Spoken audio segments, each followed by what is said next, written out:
Hello. Hello, Mr. Briggs. Hey, how you doing? Good. This is Giandra, of course, from Bad Culture, and I'm joined by Ryan Bivens, who will also be on the line with us, and all of our listeners. How are you doing this evening? Always well, always well. Are we going on right now? We are live on the air right now, and our folks, your fans on Twitter, are listening to the show. So, I've been wanting to talk to you for a while. During the last Shannon Briggs sighting, I wanted to talk with you, and I never had a chance to connect. So, this is a good time as any to talk about it. So let's talk about it. Let's talk about the campaign that you have going on right now. As some people might not know, they know that there's been the recordings with you and Wladimir Klitschko, but people may not know you've already fought 4 times this year. You've gone 4-0 in the 4 fights that you've had this year already. How long are you prepared to keep up the campaign with Wladimir Klitschko? I'm prepared to do it until I get his head shot. There's no time limit on it. I'm in great shape. I'm in better shape actually at 42 than I was at 22. So I'm enjoying it. I'm actually enjoying the fact that I'm training every day. I'm enjoying boxing now, whereas before it was just something to do as far as to make some money. I'm actually enjoying the health benefits of being a 42-year-old father and being healthy and, living healthy. Well, during this time that you are trying to make this fight with Klitschko, are you going to be actively pursuing other fights in the meantime to keep you busy while you're trying to wear him down? Yes, I have. Yes, I am. Yes, I have. I've been very. I've actually been the most active heavyweight for the last few years. Actually, around. I've been fighting every 2 or 3 weeks, and I have a fight scheduled for in another 2 or 3 weeks, but I'm not actually sure because I did step on some glass the other night. So we'll see. But I'm ready to fight. Actually, I'm ready to fight right now. To be honest with you, but I feel great, and I'm looking forward to staying active and. When it comes around, it comes around. But it'll happen because I'm going to demand it. I'm going to keep fighting. I'm going to earn it. Yeah. So could you talk to us about that glass incident? Sorry. Could you talk to us about the glass incident? Yeah, it was from Vlad's chin. A little piece off of his chin. So tell me, how did this even begin? The first video surfaced in March. How did this start, kind of tracking him down? Were you watching WWE one night was like, I want to do the whole, storm the ring approach like they do in a fight? What was the thought process of how this came to be? It was all natural. I mean, actually, I ran into him twice. And 2 times I felt like he kind of, shrugged me and kind of seemed like he kind of, was rude towards me. And I felt like it was only, enough was enough. So after the second time that I felt like he kind of pushed me to the side, I was like, you know what? Next time I see him, it's on. So I heard he was having a press conference, and I actually went to watch it. But as I was at the press conference, his media days workout. As I was there, I was just like, man, this guy's a fraud. This guy's he puts on the most boring fights in history. He's rude to me. I felt like he was rude to the fans as far as the people. He claimed he didn't know who I was. And to me, I felt like he knew who I was. He was just being his regular arrogant self. So to me, I felt like, you know what? Let me make this comeback. Let me get in shape. I feel great. So why not? And that's what it is. It seems like whenever you guys get going, it starts off a little jovial. You guys kind of joke a little bit, and then and just in the blink of an eye, you'll go from 0 to 60. What is he doing to you that that we can't see? Because the video's kind of grainy and stuff, and we get it. Zero to 100. It's actually 0 to 100. Actually. like this last time. I mean, I can't even front. I about died and crawled up in the fetal position when I saw it go down over the pasta in the restaurant. And that one moment, you guys were sitting there, then he poured the water over your head, and it was on.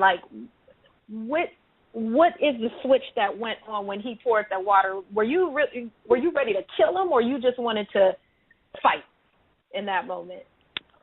I couldn't believe it, to be honest with you. I was surprised because I've been taunting him for some time now, and he's the type of guy, you can't get a reaction out of him. So it's like, damn. Sometimes I get frustrated because I'm like, damn, he never says anything. So for him to pour the wood over my head, I was quite surprised, to be honest with you. I was in shock to look at the video. I was like, damn. So what do I do? Do I knock him out now? Or what do I do? I was still surprised that he actually bit the apple. So, I mean, it is what it is. Now the next time I see him, I'll be prepared. I'll be much more prepared. Like I said, my next move is going to be my best move. So is your next move, the best move, going to be you showing up at the Pulev fight? Are you going to come storm the ring like Ultimate Warrior style once the Pulev fight is done? Oh, man, listen, I said Pulev makes it to the fight. That's if Pulev makes it. I may go for Pulev and knock him out. Mr. Briggs, are you going to put him in the closet Scooby-Doo style and just show up in the ring and pull off the mask and start fighting a fight with Klitschko? Is that what you're telling us? I'm telling you, you never know. Listen, anyone going to that fight, they better expect something big. If they go to listen, they may see a Shannon Briggs versus Klitschko fight. They may not see a Pulev fight. It's gonna be great. I'm looking forward to it. I'm gonna stay busy. I did this from my home. I did this on Instagram with no network, no Al Heyman. Every time I watch a boxing match, every time I want to think Al Heyman. I can't say I can't think Al Heyman on this one. I've been consistent on my own. No HBO, no Showtime, no network, no manager, no promoter, just on my own, taking fights, looking for fights, staying busy. I was fortunate to win the NABA heavyweight title. I'm looking forward to defending that, winning a couple more titles, regional, national titles, and I'm gonna stay busy. And I'm going after Wladimir Klitschko, man. I mean, he's got Pulev, and I'm looking forward to hopefully, in a fight or 2 or 3, I'll be right there. So you're working your way up the WBA rankings? I'm number 14 right now. I'm world ranked right now. So if Pulev falls out by any small chance, I can step right in. They called me for Shavayev a few weeks ago, and I actually said yes because I felt like it was a fight that I could win. He had been off for 2 years. I've been off for 2 years. But Fred Kendo stepped back in, and he lost the decision. So I felt like, it's a fight I could have won. If Wladimir chooses to step up and take me, I'm all for it. If not, I'll stay busy and I'll continue fighting every 2-3 weeks, at least once a month, if not twice a month. And as far as my opposition, I'm doing what I'm supposed to do. At my age, I'm 42 years old. I'm taking the right steps up. My last guy, I went 12 rounds with. He's a young kid who sparred a lot of different guys. He's been in camp with a lot of different people. Shavayev to be one. He's been around a lot of different camps. He was in his camp for his last fight. So I knew I was going to get some rounds. Not that many rounds, but I did get 12 rounds. I'm happy to get that. And I'm just looking forward to staying busy and hopefully next year, 2015, we can have World War III, Shannon Briggs and Wladimir Klitschko, 2 big men, and get it on. Okay, let's just say worst case scenario, well, depending on who you ask, worst case scenario, Klitschko loses his fight against Pulev. It could happen. So what then? Do you now start going after Pulev, or do you still want to fight Klitschko? I'm going after. Listen. Me and Klitschko is personal, so yeah, I still want Klitschko regardless of what. That's the fight that I want. If Pulev is the heavyweight champion by any chance he becomes the heavyweight champion in the world, I'd love to fight him as well. The bottom line is the heavyweight division has been dead for a long time, and every day for the last 3 weeks, 4 weeks, the last couple of months, people have been coming up to me saying that their interest in boxing has come back, especially heavyweight boxing, because of what I'm doing. So there's no secret about it. Like I said, no one's called me, no Al Heyman, no promoters have called me, but I've been out there on my own, going viral, and just training and fighting, put my fights up on YouTube, put my pictures up on Instagram, and I've done a great job so far. The calls are coming in. So with that being said, I'm just looking to continue this on, and I'm doing this on my own, like I said, on my own, just fighting my way back to the top. With the heavyweight landscape so muddled right now, Klitschko has all the alphabet titles, and then you've got the WBC that has their own movement going on. Why not shift your focus over there where, since you are ranked, and there is a possibility for you getting closer to a title shot than with the other titles? Have you thought about calling out any of those guys, like Wilder or Jennings or any of those guys? Those guys don't count. Those guys are really, those guys ain't making no noise. No one knows about these guys. No one. Look at these guys. I mean, the Mike Perez Jennings fight was last week, and no one even knew about it. And what can you say? Can you blame HBO? No. It's about the excitement behind the fighters. The fighters got to go out there, and they got to get out there and make a name for themselves. The fight. I'm gonna make a Klitschko fight. Why? Because I'm going to continue to grab the people, the people's champ. And that's what I am. I'm the people's champ. I'm out there with the people every day. You can go on my Instagram, Cannon_Briggs, and you'll see every day I'm out there. I'm outside with the people, whether it's Whole Foods, I'm at Publix, I'm at Best Buy, I'm at whatever, the movie theater. I'm out there with the people, man. I'm shaking hands. I'm kissing babies. I'm walking old people across the street. I'm making a name for myself. I'm an entertainer. I'm an entertainer. That's what I do. I'm entertaining. That's what people want. Boxing is dead.